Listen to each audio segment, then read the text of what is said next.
All right, here we go. I don't remember how to do this, but we're just going to wing it. Welcome to the Rabblecast. My name is Eric Hernandez, along with... Cigarettes. What? I don't know. Did you get a legal name change? Yeah.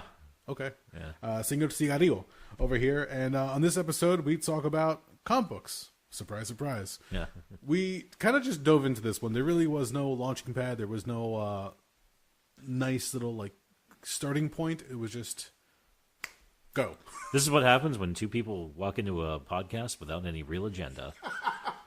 You just kind of wing it and you just kind of roll with it. We talk about comic books, character archetypes, how interpretations from comics to the big screen are taken. Again, we talk about Marvel, we talk about DC, and some of the different ideas that go through in there. We throw a few other things here and there, and of course we talk about more recent stuff that's coming out. Again, Avengers Endgame still looms. We just watched the trailer for The Boys, the new series on Amazon that's going to be debuting soon. And then from there, we decide to let's get off the whole superhero tit and talk about something a little bit more different, I guess you can say. Topical. And we talk about the recent tragedy and the fire of the, everybody calls it Notre Dame, and they think about the anniversary, unless they say Notre Dame, and then they think, oh, the cathedral. Yes, because I said it with an accent. Fuck off. Yeah. Which I actually bounce between saying Notre Dame and Notre Dame. See, there you go. Even during the fucking podcast. The recent tragedy that happened with the cathedral burning. Spoilers. It's not completely gone. It was saved, thankfully. They will rebuild, and we talk about the idea of should it be rebuilt, and how does it affect you, and all the different money that's coming in, and how people are pledging money and time, and all in the efforts to rebuild and hopefully restore the cathedral to what it was, and hopefully have it stand for many, many generations to come. Don't worry, folks. I got my shots in on the Catholic Church. We are brought to you by InsideFalse.com. You can find us under the podcast section. You can also find the show over at Rabblecast.libsyn.com. Check us out on our YouTube channel, youtube.com/Rabblecast. Send us a tweet at Rabblecast. Email us, rabblecast@gmail.com. And as always, make sure to check out the Rabblecast Facebook fan page for any different news, links, and stories. We'll try to keep you updated on different things. What are you smirking up over there? I always forget we have a Twitter. Oh, okay. Everything's linked. Everything goes with...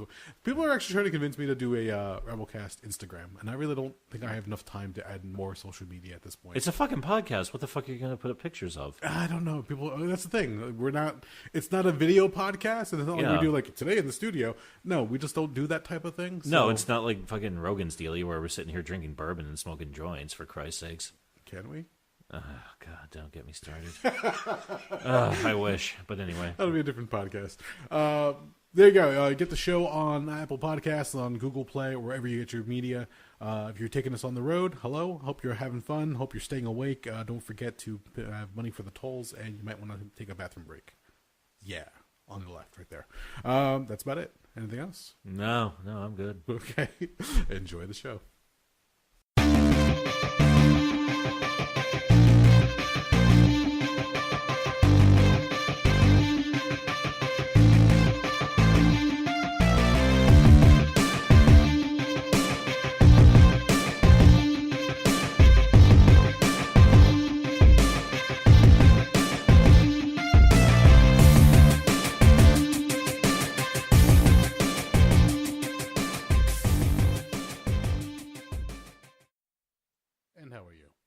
I am now a certified CPR guy. I don't know what the actual terminology is. Is that what it say on your little card or placard or whatever? I actually fucking hope so. They haven't sent it to me yet. But yeah, I went and I took a 3-hour-long course today to get certified in CPR and the use of an AED. Oh, really? Yes. So now you're just looking for random people to shock? Well, they wouldn't give me an AED. I know how to use them, more or less, but they didn't give me one. In most public places, there's an AED somewhere mounted on a wall. You have to break the glass or open the door, wherever the Yeah, but it's is. annoying, and it sets off an alarm. It's usually loud and stupid sounding, so who the fuck wants to do that? Zap the alarm. Fuck it. I'll zap your ass. No thanks. All right. I'd rather not know what that feels like, thank you. All right. It's a quick jolt, from what I hear. Yeah. But every time they talk about, getting zapped with one of those things, because it's always the case in a TV show or a movie where the first zap never takes. Like, turn it up all the way, but it'll hurt him. It'll kill him. Fuck it. And then just zap him all the way. And like, okay, that did the trick. I actually want to hear the funny thing about how those scenes are all stupidly inaccurate. Okay. So a lot of times when they use the old school defibrillators, Yeah. with the paddles and shit like that, where they rub them together to get gel on, then they'll clear and they give them the shot. When they always do that, they always have the scene where the EKG is just flatline. It's just beep. Yeah. That actually means there's a complete absence of electrical activity in the heart, which means death. Really? Yeah. The trick of what a defibrillator does, it stops fibrillation, which is when the 4 different chambers of the heart are all not beating in unison and working in unison. Okay. So the shock is supposed to actually make everything kind of be like, oh, fuck, stop, reset, and let's get back on the same page. Okay, so you should have somewhat of a pulse. Not so much, reading. it's not a pulse. It's a, the electrical. A reading on that. It'll have a reading, but it'll be like really fucked up and chaotic looking as opposed to like that steady beep. And then you get like that spike and that little bit of a drop when you see it on an actual EKG screen. Yeah, okay. Yeah. Yeah, the guy actually told us he runs the Hillsborough Rescue Squad. Okay. Hillsborough. Surprise. And yeah, he was telling us that, and he was like, here's a fun piece of trivia for you. If you're actually hooked up to an EKG and you're just getting that flat line and that solid beeping noise with no change, you're dead. There's no amount of shocks is going to bring you back to life. You're dead. It means there's no activity going on, which means your heart is just... So it doesn't matter how much they shock the fuck out of you. It's not going to really do much. Oh no, they can fucking hook up a fucking a high tension power line to your ass, and it's not going to do dick. Well, it's going to make a crispy critter out of you. Well, in terms of restarting no amount of electricity they shoot through you is going to restart your ass. Okay, that's good to know.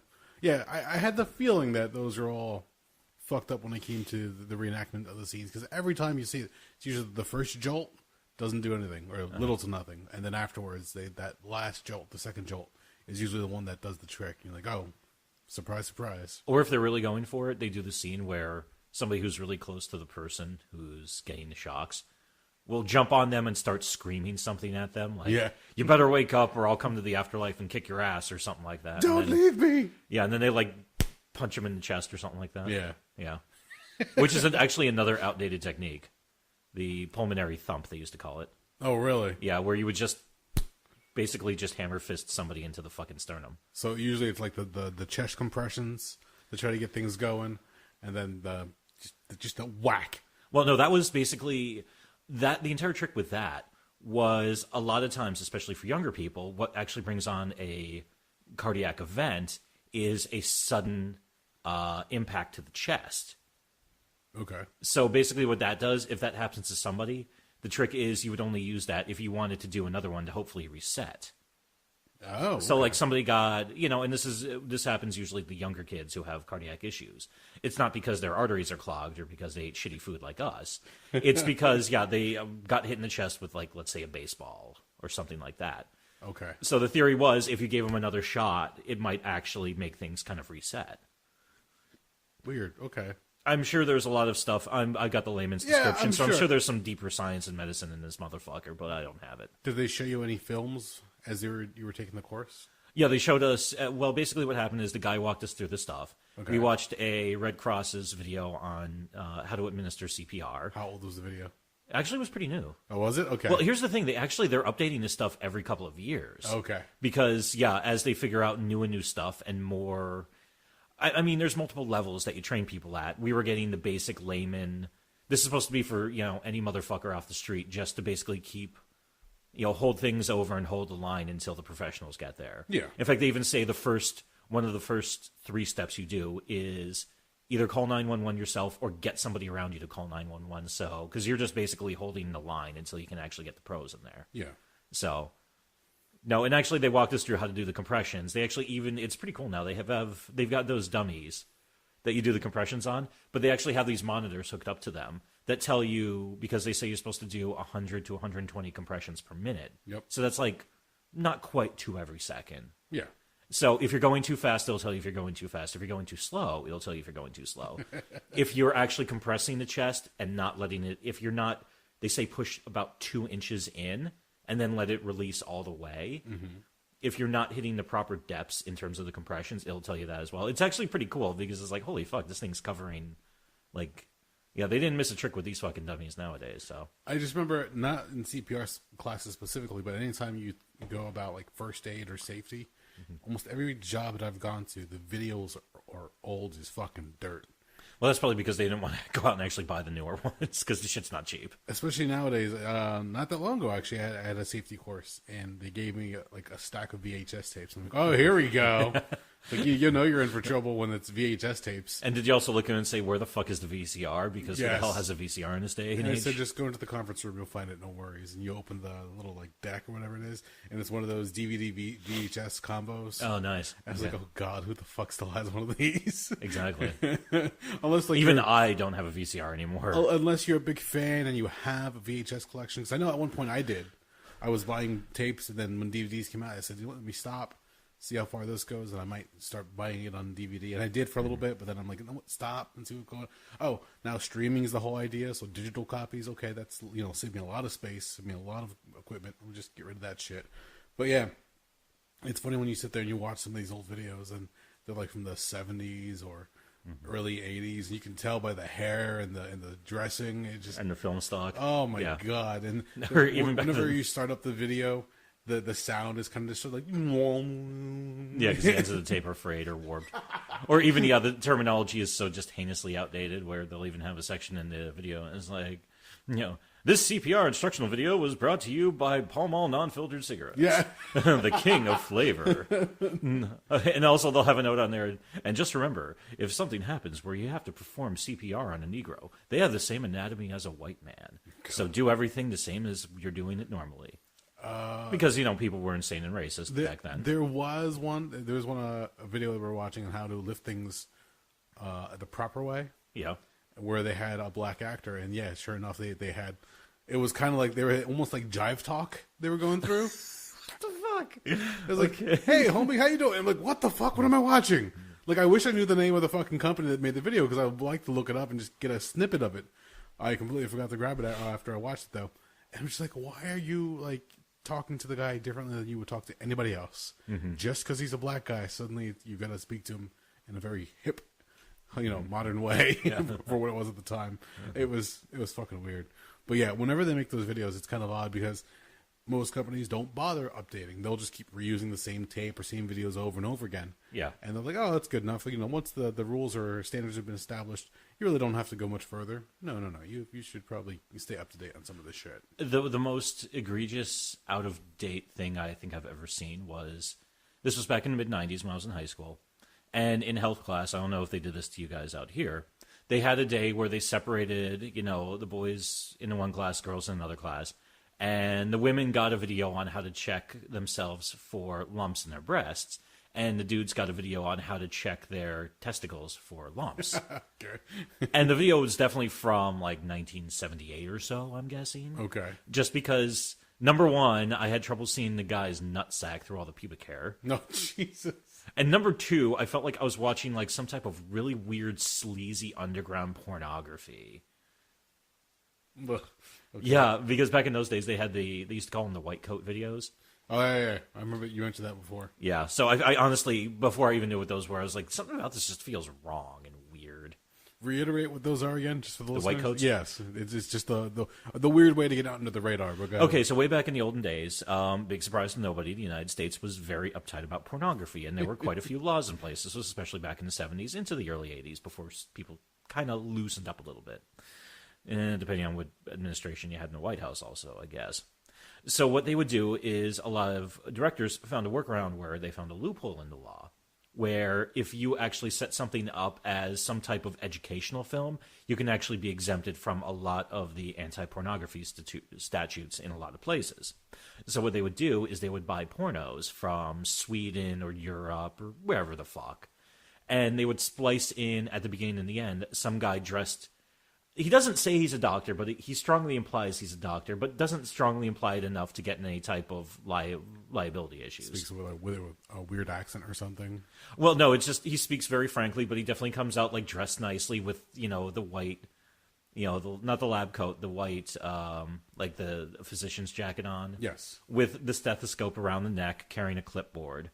looking, very, cleanly shaven, his hair done nicely, an older gentleman. So it's like the first thing that pops in your mind is like, oh, this old man's a doctor. So obviously I should listen to him. And he'll come out and he'll start telling you about what you're about to see is a bunch of lovemaking techniques designed for married couples and blah, blah, blah, blah, blah. And then at the end they'd have another scene, now that I have learned all these techniques, please, you can please practice them with your spouse. Chapter 1. Anal. Basically, yeah, it was their way of working around a lot of those. And then, they'd have, and here's the weird thing. Pornography was such a weird gray market back in those days that there was a lot of stuff you were not supposed to be getting away with. But, also keep in mind, especially until the early 80s, La Cosa Nostra had their fucking hands really deep in the porno trade. What do you have to say deep when you're talking about pornos? Yes, I did that on purpose. In fact, actually, the scene from the documentary about Linda Lovelace, okay, yeah, where the mobsters beat the shit out of her husband for fucking working her over and basically hurting their cash cow, not too far off from fucking reality. So, fucking weird. Well, yeah. It was scummy business. That's the problem when you push anything underground like that.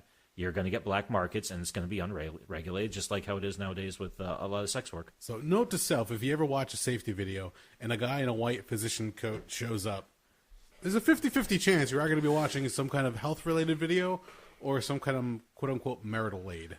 Or, yeah, you're going to see some Swedish people with fucked up haircuts banging. I can't... There was one time I was growing up, and I came across my dad's VHS collection. Yeah. And I popped one in. And I remember watching, and I remember how upset I got when I realized this, 13-minute scene that, whatever it plays out, I caught, probably, 2 minutes in, it loops. They take certain scenes, they're just playing them over and over again. Okay. So, it's essentially like a 6-minute scene, but they take, the different angles, and they're just cutting them so that you can see it played over again. But, you'll have the front angle, then it'll be the side angle, then it'll be, whatever artistic angle they're trying to come up with. Oh, yeah. But it's the same thing, just being looped over and over again and stretched out as far as they can. So you're just watching the scene, 6 minutes of fucking, but it's made into, a 13-minute scene. Oh, wait a minute, I'm being cheated here. Basically, yeah. What the fuck? Well, it's also, it's the standard formula of blowjob, cunnilingus, 2 positions, cum shot, I'm guessing. Probably, yeah. Mm-hmm. There was the formulaic setup for that one, so it just... Whatever it was, and you're right, all the fucking weird hair and, the guys that body hair all over the place. So, yeah, it's just weird shit. Yeah. So it was a different era. I mean, of course the guy's going to have some body hair and maybe a mustache. I mean, think about Burt Reynolds back in the 70s. When I say a guy he was a body, sex god. He was fucking practically Harry and the Hendersons, the one that I was watching. Oh, like George the Animal Steele. Yeah, and you just wonder how did this woman end up with this guy in this weird situation? Just okay. I think that was my biggest issue about 70s pornography is the women were usually quite attractive. Yeah. But the guys they were with, you just can't do the math on how they got together. You think to yourself, it's like, if that guy can score her, oh man, fire me up a time machine because I'd be fucking nonstop and all over the place. It would just be fucking everywhere, fucking. Why not? I mean, fuck. The way some of the setups were just so ridiculous and outlandish. They're just okay, there's a reason why people are like, oh, fuck, you just, fast forward the first few minutes because you don't want the story. Who wants the story in a fucking porno? And then from there, you just watch whatever you're going for, and then usually just go to the end. Oh, I'm done. Next. There really wasn't much to it. The fact that they actually stretched that 6 minutes out and try to double the time, I'm like, why? You want repeat business, don't you? Just fucking put up the small clip, put up the next one. Put that small clip, do the next one. But I guess they're just trying to get run length, time length at least. Well, I mean, for their buck, I think. So to speak. Sorry. Don't be sorry. Own it, baby. I think a lot of the problem is everybody's trying to cater to different things, especially since for quite some time, a lot of pornography, they were trying to insert storylines into it. They were trying to give you not just, oh, I'm watching 2 people fuck, or 5 or 6 people fuck, whatever. That they actually want to say it's like, oh, we have action and we have a story and we have interesting characters and all that, and they just happen to also have sex along the way. I think that was one of the things they were going for in Boogie Nights. Yeah. Of that change from the 70s into the 80s, where it went from, oh, here's some interesting storylines, and a lot of the directors actually felt like they were artists, to the 80s when, doing it on VHS became a lot more prevalent. and it's just like just crank product out. We're not going for quality, we're going for quantity. Just to get as much volume out there so we can fucking get money back. It's just weird. I get it, I guess, because it's another art form, another avenue. It depends on who you ask. Yeah, exactly. Art's one of those things I always look at as you can't really quantify it, but you kind of know it when you see it. So, but then again, and also what's art to you might not be art to me. Correct. Yes. So I don't know. That's why I always tend to look for like art that really pushes the envelope. Like Piss Christ comes to mind. No, jeez. But that's, pretty fucking extreme. I wasn't going that way. But or, I don't know, I'm sure you're familiar with the photography of, son of a bitch, I'm blanking on his goddamn name now. He did a lot of Robert Mapplethorpe. He did a lot of photography back in the 70s and 80s until he died of AIDS. He photographed Debbie Harry, he photographed Grace Jones, he photographed Schwarzenegger, actually. He does these beautiful black and white shots, but some of them are some of the most graphically sexual things you've ever seen in your life. I don't recall off the top of my head, actually. Maybe I'm just drawing a blank. Okay, if anybody out there, and I'll show you some after we're done recording, he's done some beautiful stuff, especially because I love black and white photography. Okay. And some of the most visually striking stuff. If you're looking up, it's Mapplethorpe. But then, he'd also have two pictures of, like, two leather men, in leather, kissing each other or something like that. Or two cocks, like, right next to each other or something like that. One of my favorites was he did a self-portrait of himself, which was his back to the camera. Here's a couple. Oh, here we are. Different examples for everybody listening at home. This is probably a little boring for you, but there's Patti Smith, who he was dating at the time, because I believe he was bisexual. Okay. There's two leather men wearing, leather. Keep scrolling. Yeah, just look up Robert Mapplethorpe photography, and Google will have no end of images. Different examples. This is terrible podcasting as we talk about photographs we're looking at. No, but okay. Now I remember seeing some of these. The Patti Smith one does ring a bell. I'm trying to think of the other one. Andy Warhol. He photographed him. They were friends for a little while before. I can't remember which of them died Sigourney first. Weaver. Is that it? I don't think that's. Yeah, it is. No, that is Sigourney Weaver. I didn't know he actually photographed her. My God, that is a fucking gorgeous shot. It is. The motherfucker had one hell of an eye. Like, I love the contrast of black and white, of dark and light. It looks so fucking cool. So there you go. If you're late night looking for something to Google search, Robert Mapplethorpe, Mapplethorpe photography. But if you come across his self-portrait, it's him with no pants on wearing a pair of chaps with the handle of a bullwhip shoved up his ass. Okay. Why?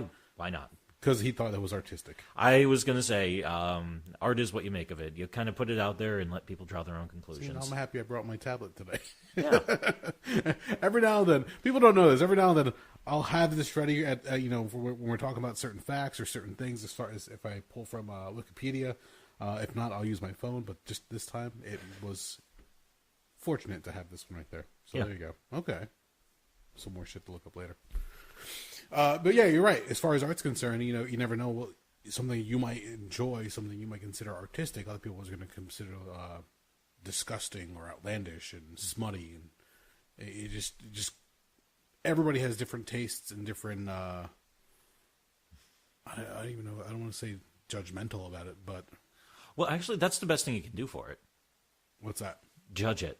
Well, That's what it's out there for. And I'm just trying to think of like the other word of something. Different opinions, I guess, is the best way to put it. I mean, I'm sure Rudy Giuliani and I have different opinions on art, since he actually tried to have the fuck you say.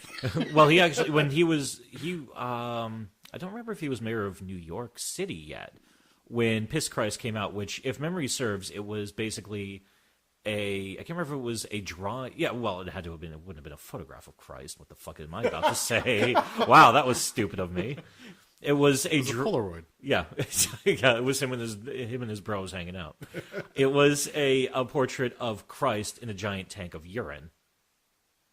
I don't think I ever saw this. Okay, but yeah, when that one came out, I'm pretty sure Giuliani.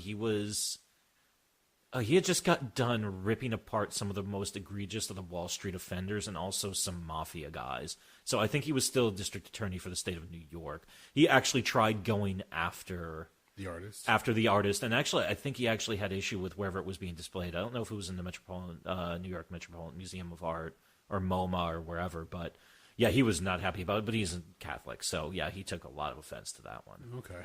Yeah, that was one of the things when you hear about Republicans going after the National Endowment of the Arts for obscenity, that's usually one of the things they love to pull the card on, which is even funnier because I don't believe the guy who did Piss Christ got any money from the NEA. Really? Yeah, they just said, well, they love to attack anything that they can think they can make political hay out of. Well, like the Democrats. Which is funny because if you look at budget expenditures, the NEA usually was getting like 1/2 of, not even, I think it was getting like 1/10 of 1% or something like that. But yeah, it was no money, but they figure it's like, oh, we'll get that boy from our constituents and do virtually nothing. So, of course, we're going to fucking look into it. I believe they call those soft targets. Yeah, I think you were right. Just something that they can go after and see how far they can push the envelope on. Kind of like our numbnuts governor who said, we're going to be naming and shaming the states where illegal firearms that are used in New Jersey crimes come from. And I heard that, and I just face-palmed and said, you fucking moron. Yeah, it's not necessary. It's like, don't waste, please don't waste the time. You're already bad enough at stuff as it is. I gotta close this. I keep glancing over now. And that was the thing. Everybody associates Mapplethorpe with the racier stuff, but even when one of my favorite photographs he did, it was just a skull sitting on a table. But the shadow work on it is fucking beautiful. But anyway, yeah, it's the topic of discussion, really.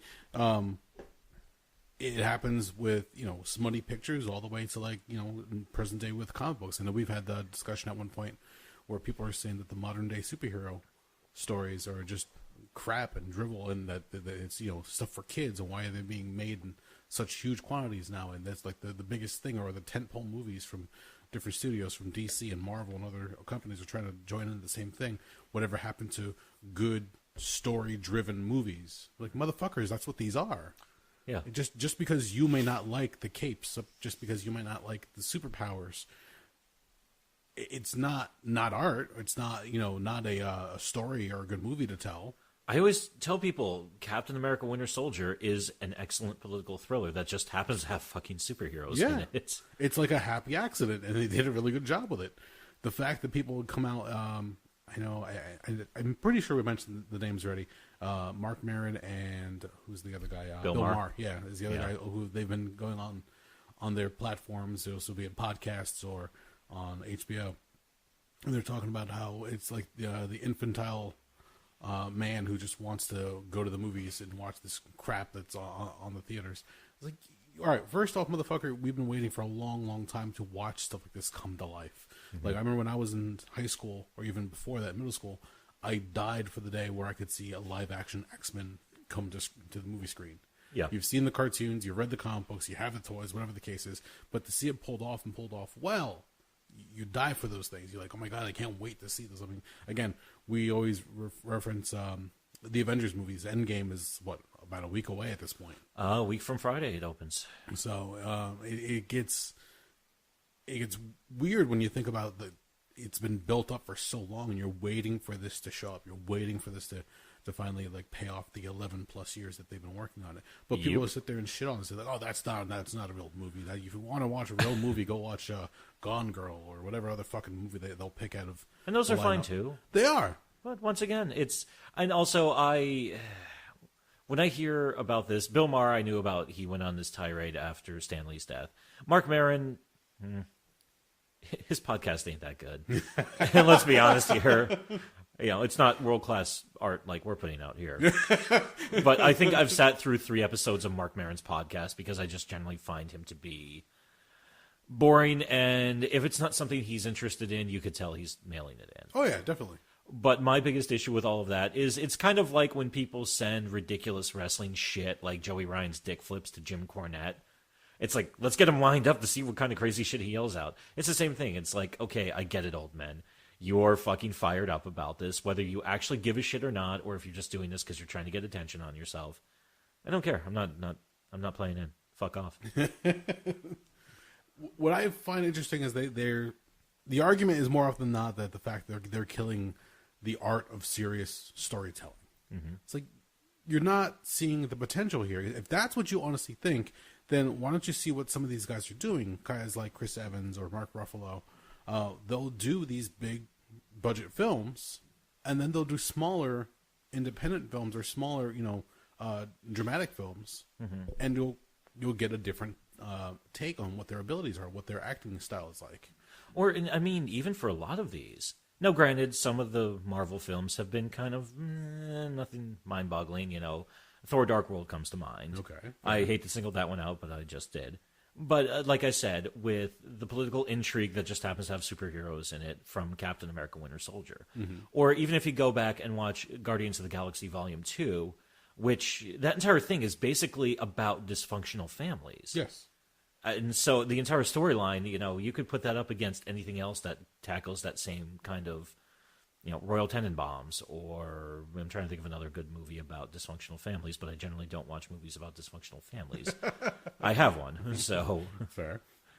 But yeah, once again, it's like I said, it reeks to me of, I'm just going to judge this on the surface and say something that's going to get a rise out of people because I want attention, or I'm just being a curmudgeonly, cranky old prick. So. Yeah, fuck them. Yeah, there are different ways to tell different stories, and we've talked about it at length as far as the Marvel movies. You've got an entire library to choose from now. What was it, like 22 films at this point? Oh, fuck me. I don't even know at this point. I think 21 with Captain Marvel, and then 22 will be Endgame. But with all those films, you can go through and you can pick out the ones that performed really well, did a great story. The first Iron Man, still a great story to this day. It aged very well. Then you look at some of the other ones, you're like, okay, yeah, Thor, Dark World, not so great. Iron Man 2 and 3. Yeah. They feel more like chapters in this long story, not really telling its own story by itself, not a standalone film. But you can do that all day long. But the ones that actually stood out the most are the ones that they said, let's take a genre or let's take a type of movie and let's try to build it with these characters inside of it, i.e. Winter Soldier. They did such a great job with it. You're like, fuck, you can just replace all the superheroes with other characters, like normal day characters, everyday characters, or like secret agents or assassins, and it would still be a great story. Yeah. So, or even if you get into the heavier duty questions, especially in this day and age, Black Panther raises about, should we hide or should we use the technology we have to undo power structures and oppression around the world? Yeah. And if we do that, what do we have to do to make sure that we do not become the oppressing party? Exactly. By putting in our new power structure that favors us. Yep. So, I mean, these are pretty dense questions. But people will just take a look at it and see Black Panther. They'll see Captain America. As soon as they see some guy in tights. Yeah, as soon as they see the superhero tag, they're out. Yeah. Come on, give it a little bit more, more faith into it, I guess you can say is the best way to put it. Because just because it's a superhero movie does not mean it's going to be crap. Now, then you go on the other side of the line and you got Man of Steel or Batman vs Superman, where they're just pushing these Jesus allegories on you, pretty much just hitting you over the head with them. You're like, all right, I can see what you're going for. You're coming on a little strong, but I would like a little bit more subtlety when it comes to these movies. But that all comes down also to the superhero archetype and what they're trying to play with and what they're trying to present to you and what story hasn't been told already, or what story is it for the fresh eyes that are seeing it as far as the moviegoer, not necessarily the comic book reader. Because somebody who's been reading comic books is probably familiar with a lot of these characters. Fuck, Batman, I think, just celebrated 80 years. Something like that, yeah. So imagine reading comic books that long as that character's been around, being familiar with that story, that background for, let's say, at least 60 years for most people. But for somebody who just picked up a new book, we were just watching the trailer for The Boys. I haven't really watched that book or read that book at all. I remember you telling me about it way back when. I was familiar with the subject material. Yeah. And now it's being made into a series for, was it Amazon? Amazon's doing it. And just see that play out. You're like, all right, cool.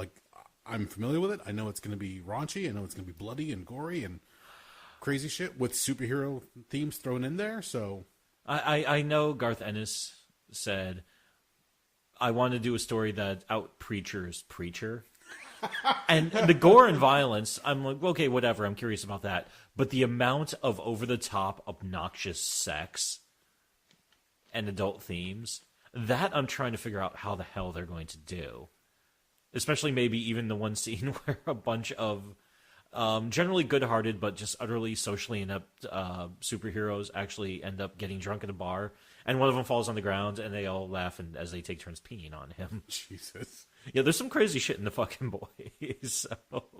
So it's, how do you approach all this, and how do you tell a fresh take, and how do you do all these different stories? There's another movie, James Gunn. His movie's coming out real soon, Brightburn.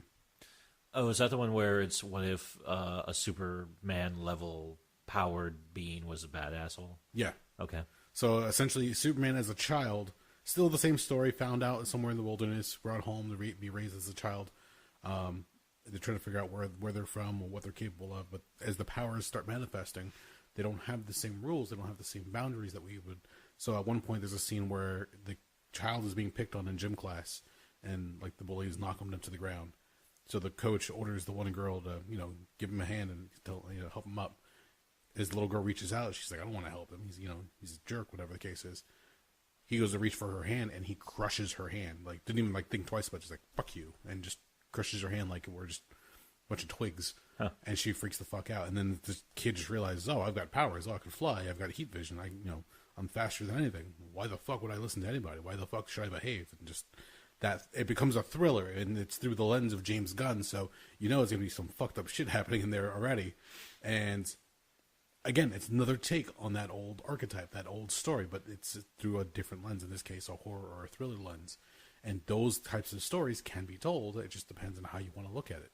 So you can take the superhero genre and throw it into the horror genre. You can have some really cool movies being told. New Mutants, the one that Fox is going to be putting out, which apparently will be seeing the light of day. We just have to wait and see when the actual release date is at this point. When you watch the trailer for that movie, it's a bunch of the mutants from the mutants, from Xavier's school, but they're all in some kind of institute or like mental health facility. So it looks like they're being oppressed or some way, but there's something hounding them. So there's something chasing them in this facility as they're being oppressed because they're mutants. So again, another take on that whole idea of superheroes and superhero groups and teens. This can be done on a lot of different things. People haven't seen it just yet because everybody keeps talking about the superhero bubble, where you've got all these movies now, 11 plus years of Marvel, plus whatever DC's been cranking out, and other movie studios are trying to make different movies to catch up. But they keep saying, when is the bubble going to burst? When are superhero movies going to go away? And what's the next genre afterwards? Mm-hmm. We might not see it for quite some time. Just because it's a bubble doesn't mean it's going to happen right away. Well, obviously we know that Disney paid a lot of goddamn money for the MCU. Yes. So they're definitely not going to stop anytime soon, because I'm sure their internal orders are, we just spent a lot of cash between Fox, Marvel, Lucasfilm, and everything the fuck else we bought over the last couple of years. Yeah. Get those machines rolling because we need to refill our coffers as soon as possible. And the last thing that we heard was the deal between Fox and Disney was finalized. So it's already up and running. Yep. The characters have all come home, so to speak. Mm-hmm. And everybody keeps saying that there's going to be an X-Men Avengers crossover. Well, the word on the street is, and granted, this is, take it for what you will, that it's not going to happen anytime soon.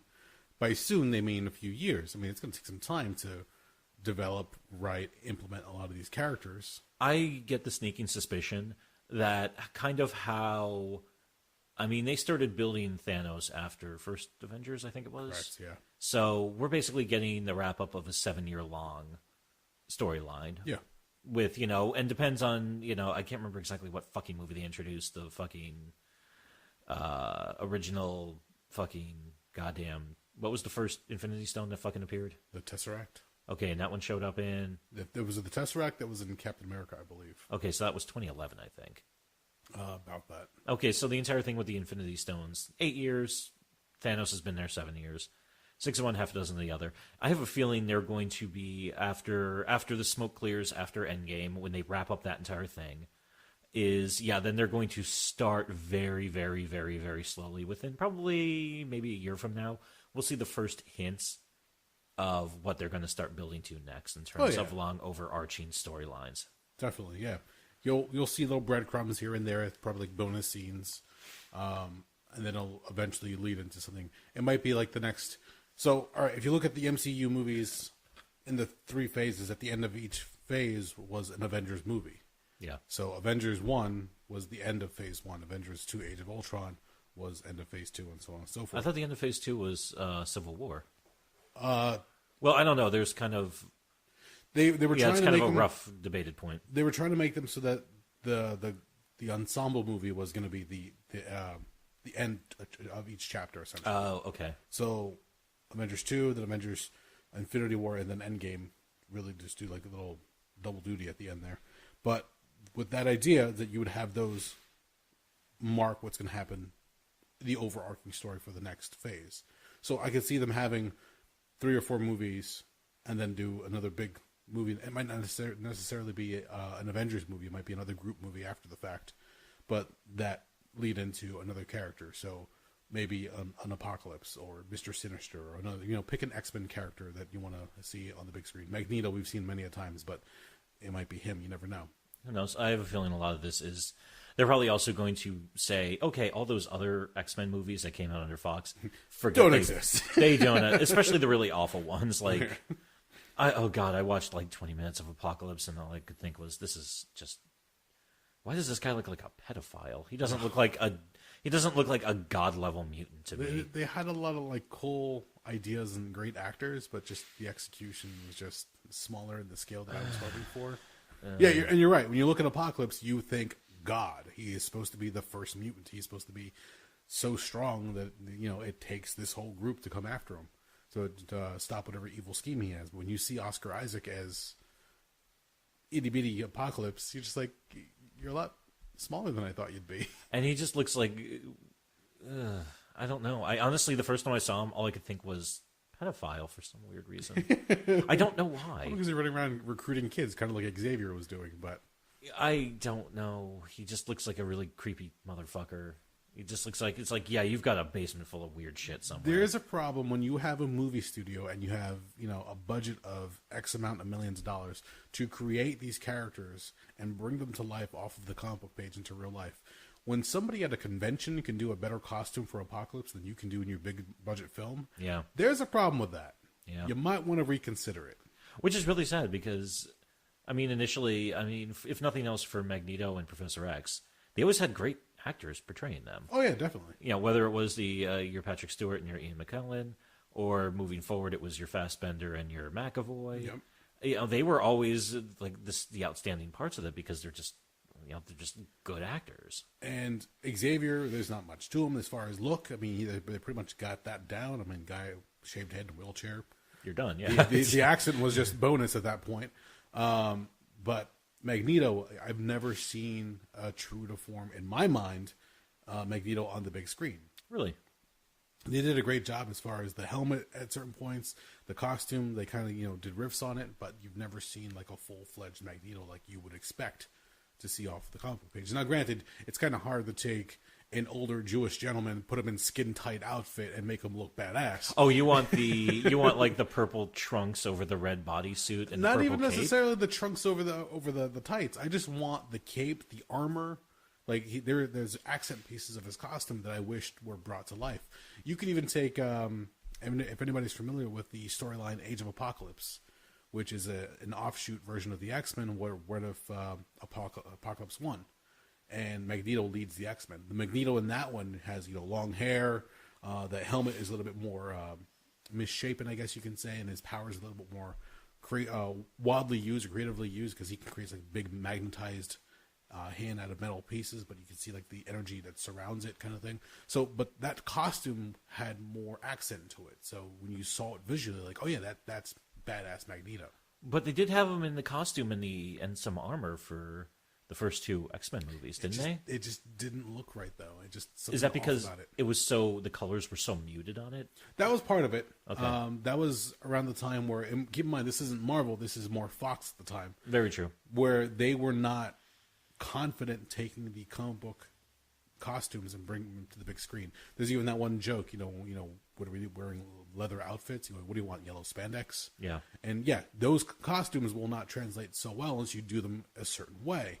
So you can't do, and this is really getting comic book and nerdy and geeky, when they talk about the costumes in X-Men Second Class, where they bring in Wolverine, Banshee, Colossus, Nightcrawler, and all them, they're given these costumes, and they're told that these are costumes that are made of unstable molecules, thanks to Reed Richards of the Fantastic Four. It's the only reason they can explain why all the characters in Marvel have these costumes that are form-fitting and show off their physiques, but still, are wearable in battle, wearable on missions. So Wolverine has this yellow costume on, but you can see his, huge barrel chest and his arms just fucking pop out of the sides and everything else. Yeah, jacked to shit. Yeah. Colossus is wearing like a unitard, but somehow, he still looks good because when he freaks the fuck out and turns into organic steel, it shows off his physique. They don't have that in the live action movies. They said, well, we can't explain unstable molecules. We don't have a Reed Richards in our universe. So we're just going to give you black leather outfits because it's around the time the Matrix movies came out. And that's the thing. Yeah. Like those are the simpler versions. So we'll stitch in different colors for different characters. So Cyclops will have red in his, and Iceman will have blue in his, and little things like that. Again, accents, they slapped the cape on Storm's gear. Yeah. But no, I mean, it looked good, though. It looked more reasonable. Although you also had to stop and say to yourself, it's like, oh my God, all their genitals must be so sweaty. It's like, yeah, because that shit don't breathe. It is an interpretation of the costume, which will happen with any character. Hell, even the MCU did interpretations of the different costumes. Look at Captain America and his many different outfits. But we have yet to see any of the X-Men have the actual costumes from the movies.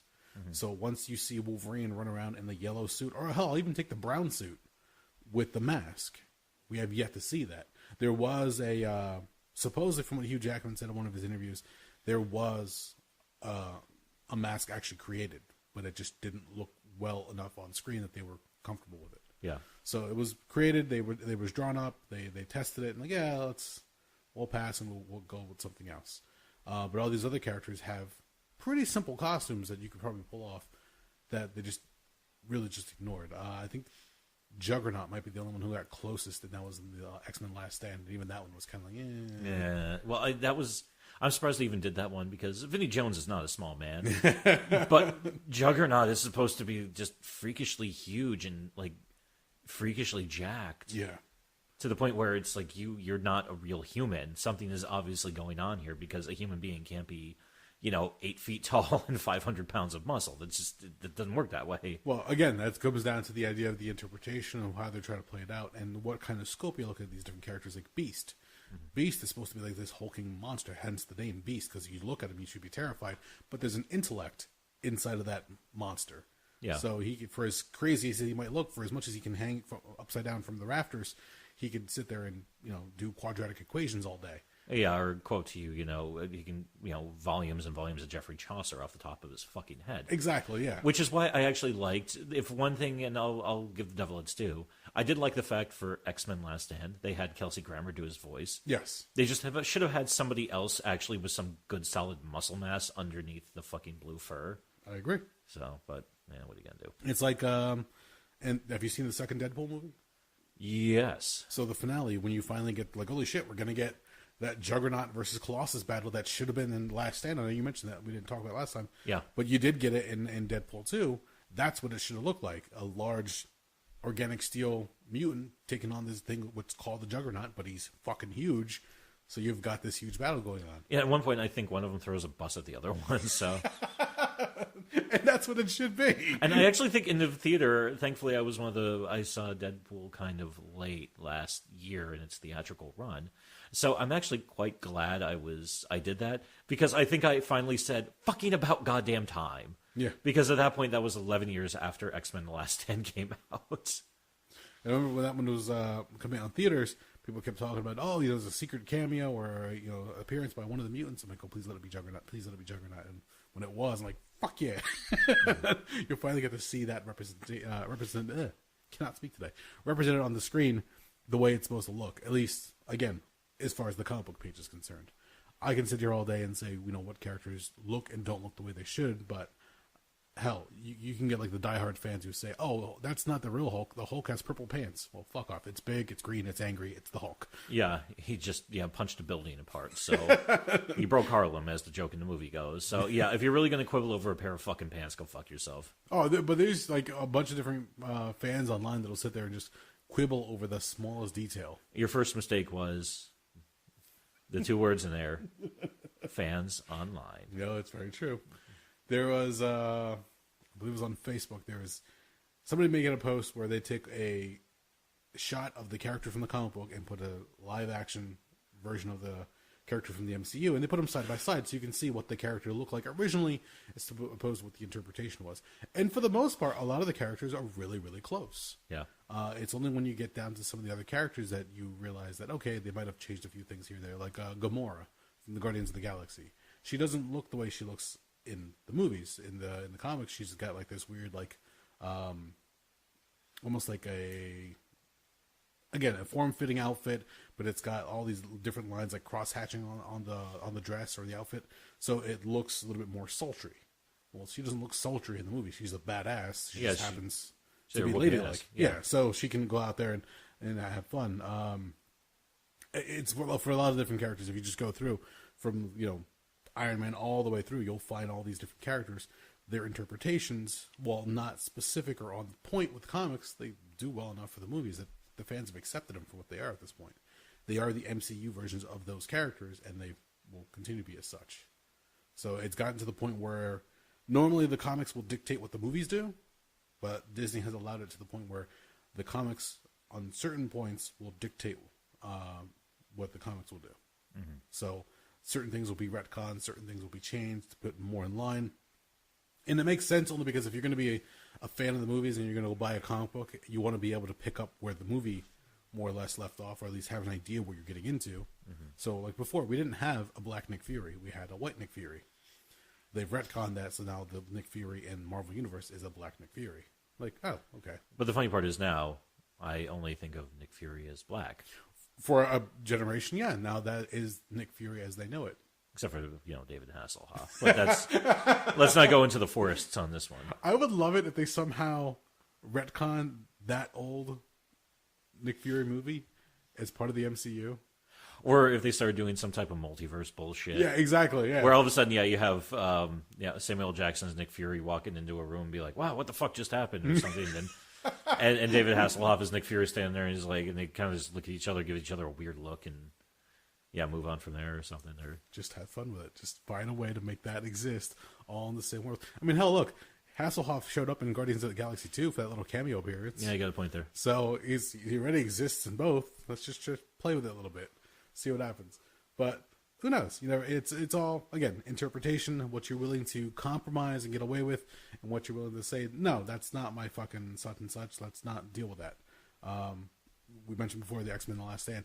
The last X-Men movie, Dark Phoenix, is about to be released. Even that was, question whether they're going to release it. And people are saying that, it's not as bad as The Last Stand, but it's pretty damn bad. So let's just release it, drop it, and move on, because it's probably going to be the last that we'll see these current characters before they get recast, reiterated, or reinterpreted again, so they can get brought into the rest of the universe. So it's with whatever it is. Same thing with DC. DC right now, the movies are what they are. I heard Shazam was really good. I haven't seen it yet. Aquaman did ridiculous amounts of money, so that's getting greenlit for a sequel. They're even doing a spin-off of that one. Wonder Woman's been doing well, so once the sequel for that one comes out, it's got a lot to live up to. But the other films... the core of the franchise... Wah, wah. Yeah, it's like a moped that doesn't quite work right. Well, the most recent story that you hear online is that it looks like the Flash movie might be falling apart. Because the last I heard was they were having problems with getting a director, and once they finally got a director on board, now the star, Ezra Miller, is apparently not happy with the direction of the film. So many moving parts, so many things going on, especially at a studio like Warner Brothers. You never know what's going to fucking happen. Hell, even the head of Warner Brothers, the guy who was like so happy with Batman vs. Superman back in the day, he's gone now. He's been replaced by somebody else. Mm-hmm. So all the stuff that he probably said yes to is probably now being reconsidered all over again. Yeah, how can we work around this? Yeah, previous past sins of another administration. Meanwhile, all the animated DC stuff has been doing well. It's like the new Justice League War trilogy, the new Batman animated, those have been doing really well. And if anybody's a fan of the DC Universe, the new network or new streaming service, that's been doing really well. The Titans TV series, season 1 was really good. It's more of a, I won't say an origin story, but it's the beginning of the Titans story. If you are a new fan to it, so if you're familiar with the characters, you have an idea what's going on. But for newcomers, it's a new take on it. Let's see what else. Doom Patrol right now is doing really, really well. Brendan Fraser as Robot Man is fucking hysterical, and is a little bit more edgy as far as Titans is concerned. Like there's nudity, there's cursing on Doom Patrol. Titans was a little bit more refrained. What was the other one? Young Justice. They just re-released the new, or I should say, they released the new season of Young Justice. Only the first part, later part's coming, I think, in the fall or summertime. I can't remember. And they just announced Swamp Thing. It's coming out the end of May. So a new take on that. So anybody who, if you haven't gotten the DC Universe app or service, that's cool because not only do you get all these new original content shows, but you're also being able to get these little interviews and little docu-series, and you can actually read some of the books through the app itself. So if you're not familiar with a storyline that's going on in one of the episodes, you can actually look up the old comic book and get more familiar with the character or the storyline itself. For a while, they had the old Batman animated episodes up there. So if you want to watch your favorite one or watch the whole damn thing, go for it. Same thing with Young Justice, previous seasons, Teen Titans Go, some of the old Batman, Superman movies. They even had Lois and Clark, The Adventures of. So you can watch some of those episodes. They had the old Flash TV shows. Really weird shit. Like, all right, this is like shaping out to be a pretty good little buy. I think it was like, what, $8, $9? Don't quote me on that. But something reasonable as far as the streaming services nowadays. But that was fun to watch and just to see what more they're going to create. I think the only thing that they have not created original that they've been releasing as far as their main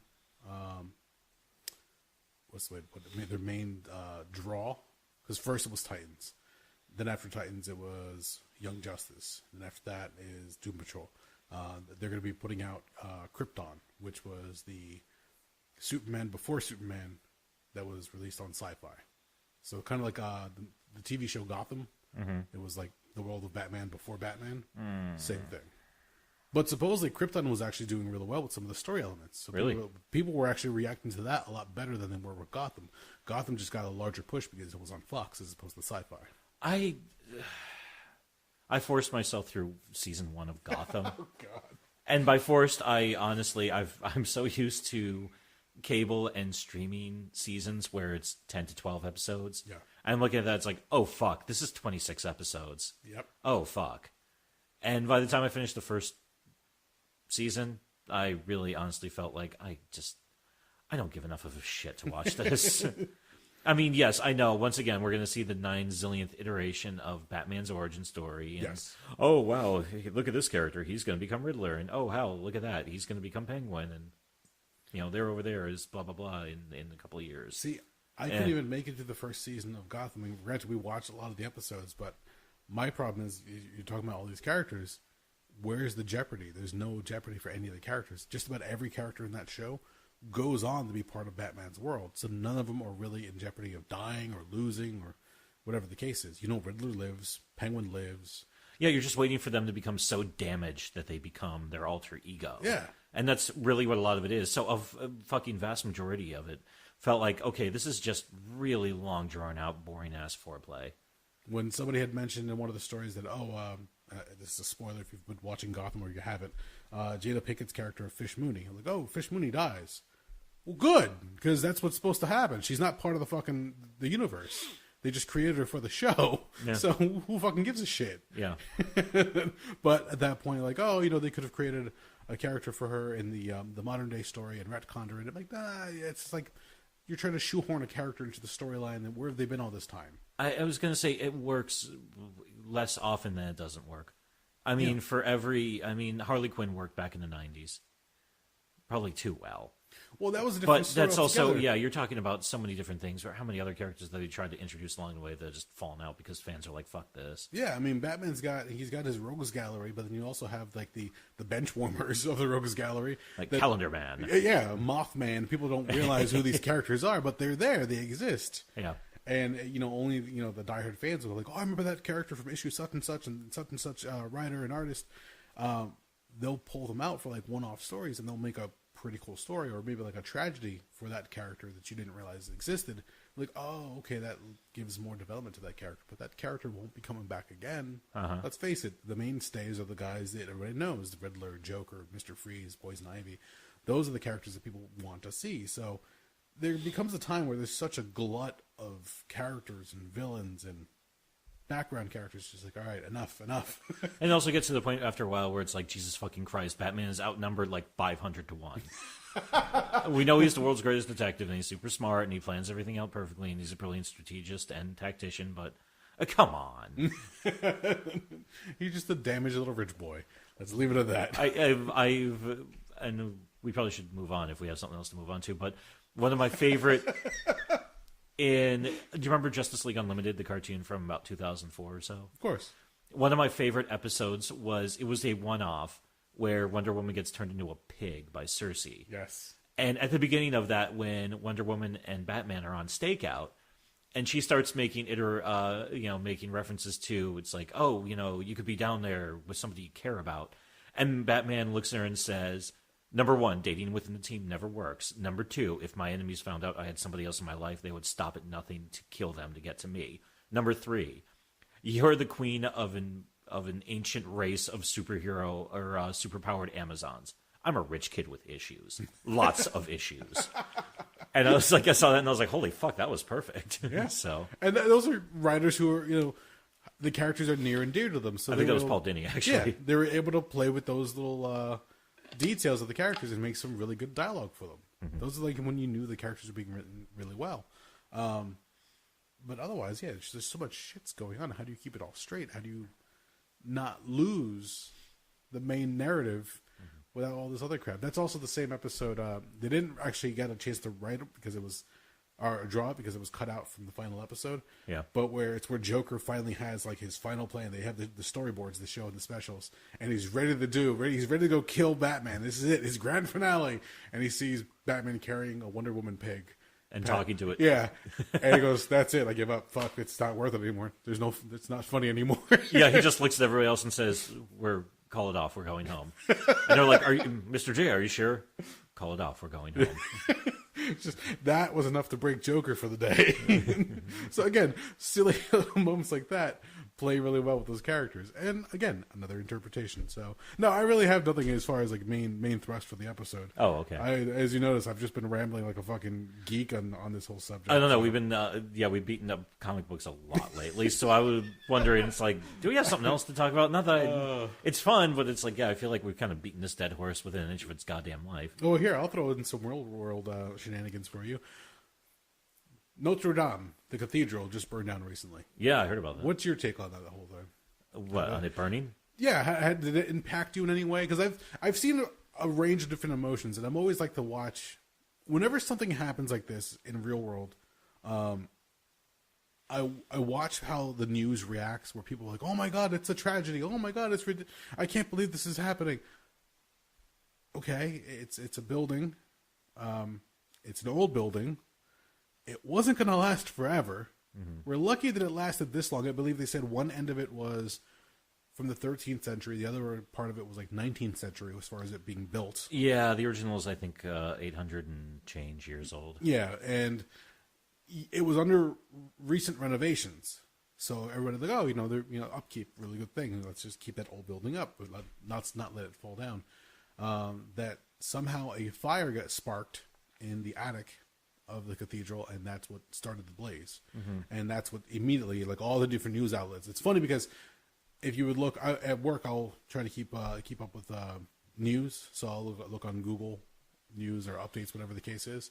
And the majority of it's like all political stuff that's going left and right. Yeah. With our current president and the Democrats and the Republicans and the Mueller report and everything. It's just like another headline, another iteration of the same shit back and forth. And all of a sudden, the cathedral's burning down in Paris. Holy shit. Then it just floods the news feed. And that's the only thing you hear or talk about. Like, oh, okay, let's see what's going on here. And people are just getting upset because, oh my God, I can't believe it. Oh, my heart breaks. It's like, okay, I can understand. I see from a religious standpoint where this affects you. Mm-hmm. But I was like, can we wait to see what happens? Because it's not done yet. And they were, thankfully, through, I love how they refer to them out there, the fire brigade was able to stop the complete destruction of the cathedral. Yeah, they saved a pretty decent chunk of it. Not to mention the fact that the stone structure, the arch of it, was built to last. So yeah, stone don't burn. No. I believe they had said the gargoyles that were on top, the numerous statues, were actually removed 4 days prior to the blaze. Yeah, because they were doing such renovations that they wanted them out of the way. And I guess the treasures or the artifacts that were in the cathedral itself, most of them were able to be removed or saved, and other ones were not touched by the fire itself. Mm-hmm. So overall, you've got this big cathedral now that, yes, the one of the glass windows, the rose stained glass windows, blew out. The spire collapsed. The roof is all just fucking burnt to a crisp and gone. That's all done. They can rebuild it if they choose to. In fact, they've already said, you've heard many people said that they're going to pledge money or donate money. Hell, even Ubisoft, the guys who make Assassin's Creed. Yeah. In one of their games, they have the cathedral. Yeah, so they've mapped the fucking thing out. They're actually going to help with some of the information that they have to lend it to the architects. Which actually, I believe a lot of that came from some detailed schematics and scans of the building that was done by... it was somebody who died a couple of years ago. I think they were actually from MIT.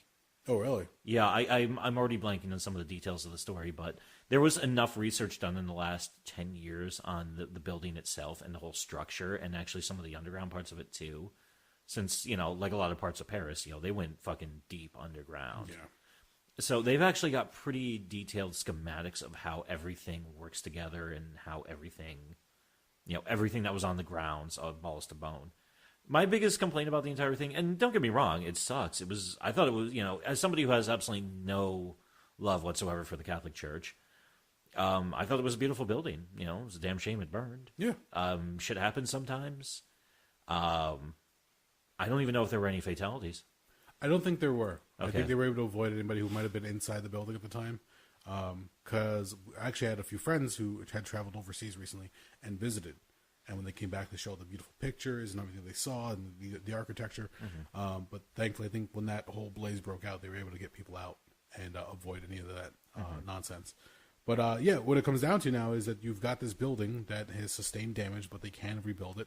But even one of our coworkers at one point had said, you can't. You're telling me with modern day technology they can't just rebuild it.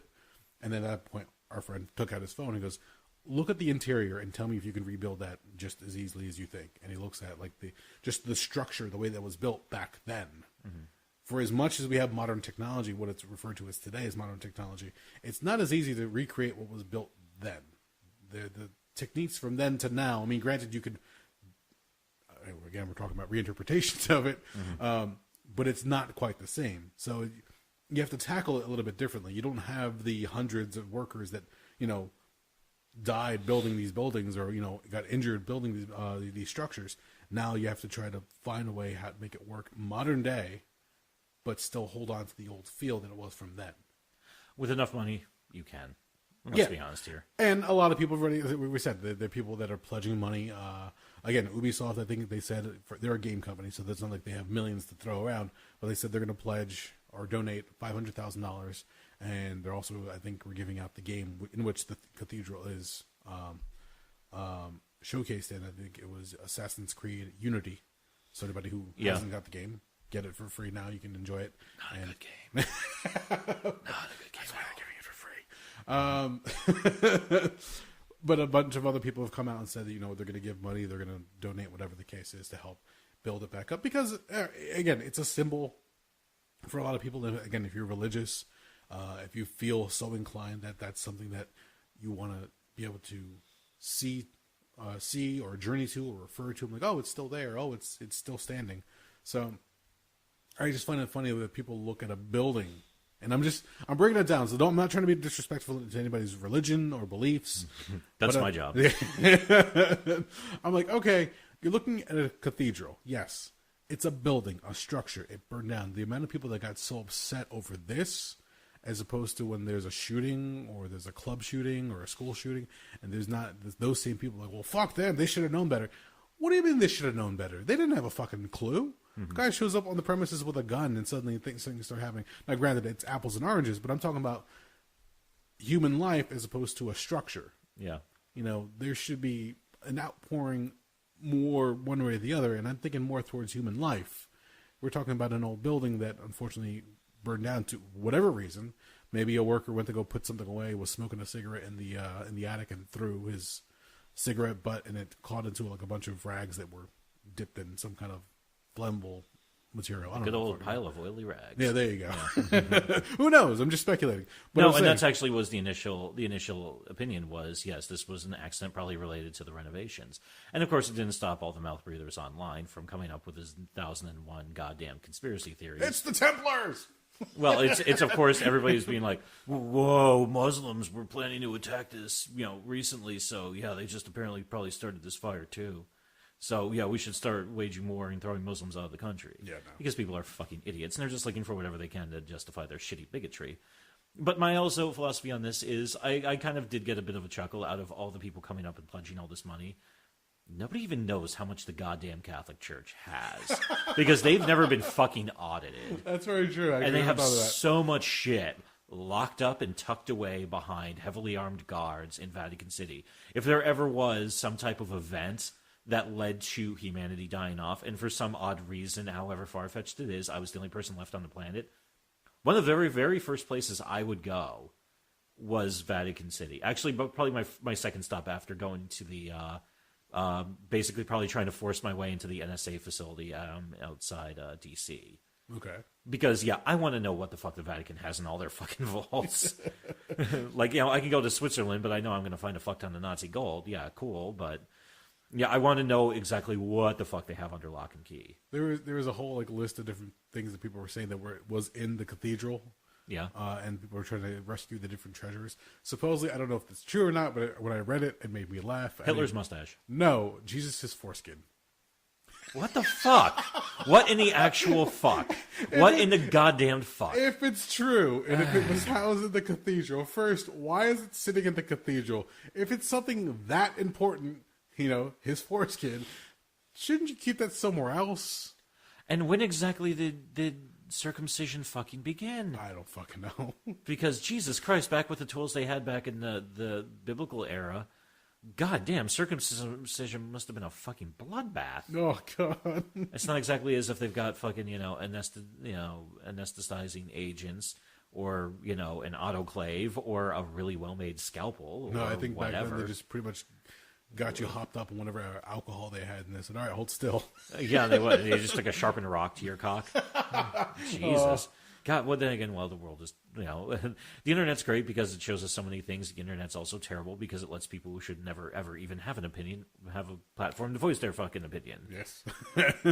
But no, I'm, and it's one of the big sentiments I heard from a lot of people, since I'm a little bit more in tune with left-wing Facebook and left-wing Twitter, is, of course, all these billionaires coming out and saying, oh, I'll donate $100,000, I'll donate $200,000, or $200 million, I'll donate $300 million, whatever. Yeah. And these same people said, with that kind of, even a fraction of that kind of money, we can easily replace all the water pipes in Flint, Michigan, which, people have just forgotten that shit's still going on, but their water's still fucking horribly poisoned. We could have rebuilt Puerto Rico. We could have rebuilt parts of fucking Florida that are still struggling after their hurricanes. But, whatever. Yeah, it's you're right. When the U.S. pledged their help, people were like, well, okay, what about clean water? What about people at the border? What about Puerto Rico? What about all these other things that are going on here?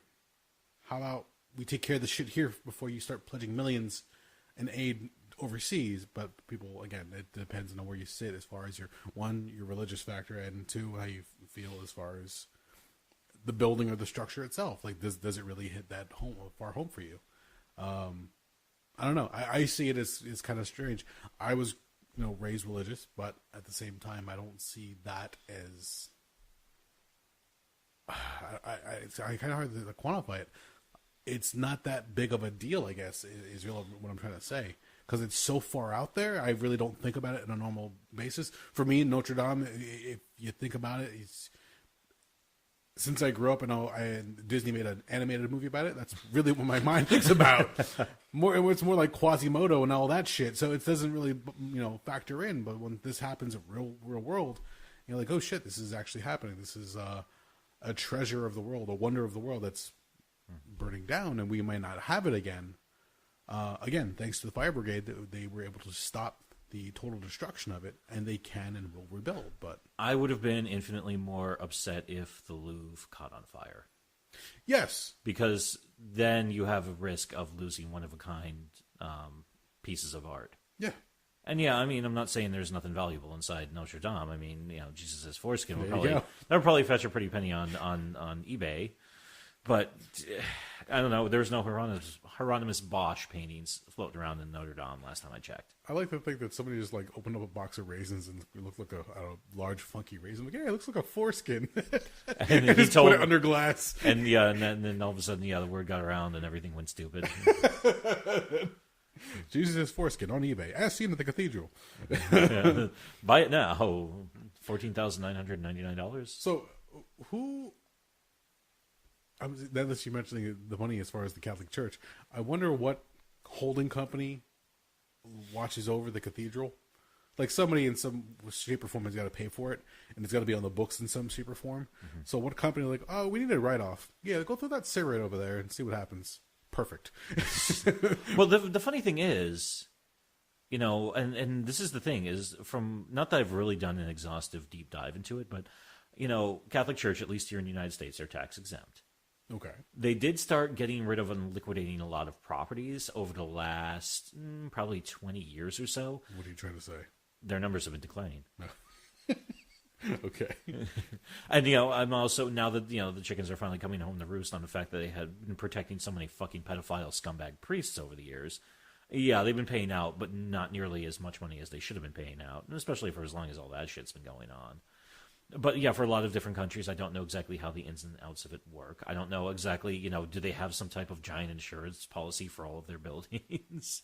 I can imagine, they're probably a little bit more concerned about, Notre Dame Cathedral than they are about, St. Bartholomew's, 100-seat church, down the fucking street. That's not a real place I'm making. Oh, okay. I was saying, like, that's very specific, but okay. I don't know. Honestly, I tend not to, a lot of the churches, unless there's something really visually stunning about it, I usually don't pay attention to it. Okay. Because a lot of them are just kind of boring looking around here. Except for the Russian Orthodox stuff. Their shit always looks wild.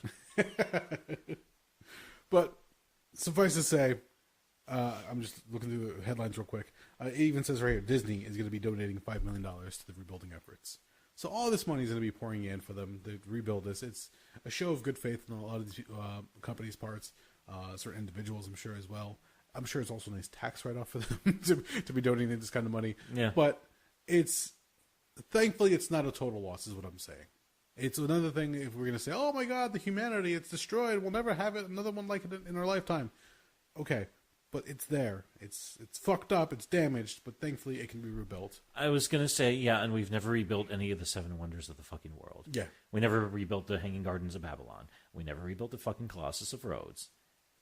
Shit happens. I'm sorry. It's a beautiful building. They will figure out a way to fucking repair it as best as possible. And if not, guess what? Unlike the Colossus of Rhodes, you can go on the Google Maps, go to fucking the middle of Paris, France, and you can have a lot of fucking high-resolution images of the fucking building. The fuck more do you want? Well, all right, then let me ask you this question, and I guess to top it off. Should it be rebuilt? Should they even bother? Yeah, why not? If they really got a hard on for rebuilding it. Plus, also, I'm sure it's not lost on the French government because that's one of their top tourist spots in Paris. Sure. Yeah. That's right up there with the aforementioned Louvre and the Arc de Triomphe and the Eiffel Tower and whatnot. I'm trying to remember what else is like the hot shit in Paris. And those are the only 4 things I can remember. So, but all right, yeah, you're right. As far as the tourism goes, it's a definite attraction, so it would behoove them to do that. But at the same time, if you have the ability, okay. It wasn't a total loss. They have the chance to go to it. I'm sure there'll be no end of architects and specialists that will come out and try to lend their talents. I'm sure there'll also be other assholes who come out and say, "I'll help you, but at a price." Oh, yeah. Well, there's also got to be, I'm sure if they dig around long enough, like some type of stonemason who's specialized in the study of, 14th century, stonework. I'm sure they're going to be giving them a phone call and be like, oh, we can use your consulting abilities on this one. Could you come to Paris for a while? Yeah. And a lot of people are going to be more like, hey, I could say I worked on the rebuilding of Notre Dame Cathedral. Of course I'm fucking in. So, I mean, if they called me up and said, hey, can you want to come work on this? I'd be like, yeah. I just found it funny how, with the constant revolving door of political news, that once this hit, like everything stopped for a little bit. Well, nothing gets everybody together like a good tragedy. Exactly. And for a little bit, it took over the headlines, and now everybody's talking about the donations, the investigations, and what was damaged and what wasn't damaged. But slowly but surely, I noticed that at the end of the day at work today, I checked the headlines, and it's starting to go right back to political news and everything else. Well, this was big, but it's not like this was not like a definitely not 9/11 big. No, definitely not a Challenger big. It was a break from the norm of that news cycle. I shouldn't even say it, political news cycle. Just the normal news cycle that we get nowadays. But it's already starting to revert back. And it's going to be, whatever else comes out big. I'm sure when Avengers comes out, it'll be a slight break from everything else. But everything is going to continue on as per usual. Yeah. So it was just a weird observation of the world when this tragedy broke out, and then everybody goes, "Oh my God!" And then afterwards they go back to doing what they're doing because life goes on. There's really not much you can do about it. For those who can and will, it'll be rebuilt. The rest of us will watch, and other people will just go on about their day and not even realize it. Oh, the cathedral burned? Oh, fuck. Oh, well. Also, on the same regard, I look at it too and say to myself, I'm probably never going to see it. What the fuck do I care? I hate to sound like a dick, but I... No, it's right. There's a lot of people. How many people are honestly going to be able to travel to it in their lifetime, or while it still stands at this point, and actually be able to say, I went to go see the cathedral. Yeah. Is that something really on your bucket list? If it is, okay, nobody's taking it away from you. If it's not, nobody's judging you for it. So keep going. Keep doing what you're doing. That's about it. So that's what I had. That's my pull away from all the superhero and archetypes and other shit. Anything else? Not really, no. All right, I think we should wrap it up then. I think we put in some pretty good time today. Hot shit. All right, well, if you made it this far, thank you for listening. We are the Rabblecast. Fuck off. Not you, the listeners. Oh, okay.